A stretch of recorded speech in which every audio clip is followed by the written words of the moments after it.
ఎన్ని గంటలు మనం దేవుని స్తుతించగలుగుతున్నాం రోజుకి?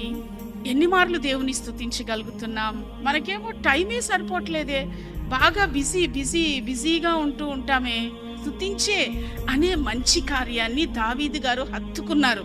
కాబట్టి ఇంక మర్చిపోవడమో ఇంకోటో ఉండదు. ఆ స్తుతిని హత్తుకుని ఉన్నాడు కాబట్టి ఎప్పుడు స్తుతి స్తోత్రం, స్తుతి స్తోత్రం, స్తుతించి ఆ మంచిని హత్తుకున్నాడు కాబట్టి స్తుతించకుండా ఆయన ఉండలేకపోతున్నాడు. దేవుని బిడ్డ, నీవు కూడా ఆ స్తుతించడం అనే మంచిని నీవు హత్తుకుంటే ఎల్లవేళలా దేవుని స్తుతిస్తావు.